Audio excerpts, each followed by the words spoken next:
నమస్తే welcome to 4 sides TV. Nizamabad జిల్లా సహకార బ్యాంకు ఎట్టకేలకు హస్తగతమైంది.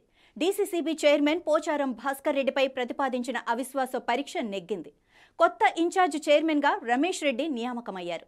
అవిశ్వాసంపై కోర్టును ఆశ్రయించిన పోచారం భాస్కర్ రెడ్డికి చుక్కెదురు కావడంతో రాజీనామా చేస్తున్నట్లు సోషల్ మీడియా వేదికగా ప్రకటించారు. కానీ ఆయన రాజీనామా లేఖ తమకు అధికారికంగా అందకపోవడంతో అవిశ్వాస ప్రక్రియను యథావిధిగా కొనసాగించారు. డీసీసీబీలో 20 మంది డైరెక్టర్లుండగా అవిశ్వాస ఓటింగ్కు 17 మంది హాజరయ్యారు.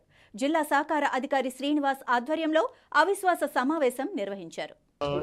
నిజామాబాద్ జిల్లా సహకార కేంద్ర బ్యాంకు అధ్యక్షుడు శ్రీ భాస్కర్ రెడ్డి గారి పైన అవిశ్వాస తీర్మానం ఈ నెల 4వ తారీఖు నాడు అవిశ్వాస తీర్మానానికి నోటీసు నాకు ఇవ్వడం జరిగింది. అందులో భాగంగా దాంట్లో ప్రాసెస్లో భాగంగా 5వ తారీఖు నాడు అందరి సభ్యులకు 20 మంది బ్యాంకు డైరెక్టర్లకు పాలకవర్గ సభ్యులైన డైరెక్టర్లకు నేను నోటీస్ 5వ తారీఖు నాడు ఇచ్చాను. అందులో ఈరోజు 21వ తారీఖు నాడు ఉదయం 11 గంటలకు పాలకవర్గ సభ్యుల సమావేశం, అంటే ఈ అవిశ్వాస తీర్మానం మీద చర్చ మరియు ఓటింగ్ పర్పస్ నేను నోటీసెస్ జారీ చేశాను.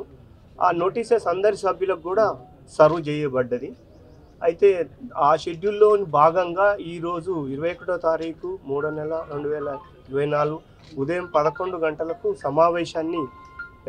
సమావేశానికి హాజరైనాము. 17 మంది పాలకవర్గ సభ్యులు అటెండ్ అయినారు. కోరం ఫామ్ అయింది కాబట్టి డెలిబరేషన్స్ అంటే చర్చకు అనుమతి ఇచ్చాము.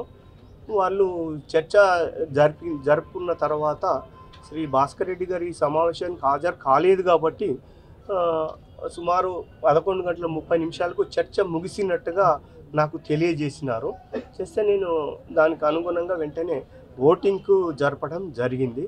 అందులో 17 మంది హాజరైనా కానీ 16 మంది దీనికి చేతులు ఎత్తడం ద్వారా ఓటింగ్ వాళ్ళ సమ్మతిని తెలియజేసినారు. కావున 2/3 మెజారిటీ అంటే 14 కంటే ఎక్కువ 16 మంది చేతులు ఇచ్చి వాళ్ళ ఓటును అవిశ్వాస తీర్మానానికి అనుకూలంగా ఓటు చేశారు. కాబట్టి ఈ Shri Bhaskar Reddy chairman NDCC bank chairman గారిపై పెట్టిన అవిశ్వాస తీర్మానం నెగ్గినట్టుగా నిర్ణయించి దాన్ని ప్రకటించడం జరిగింది.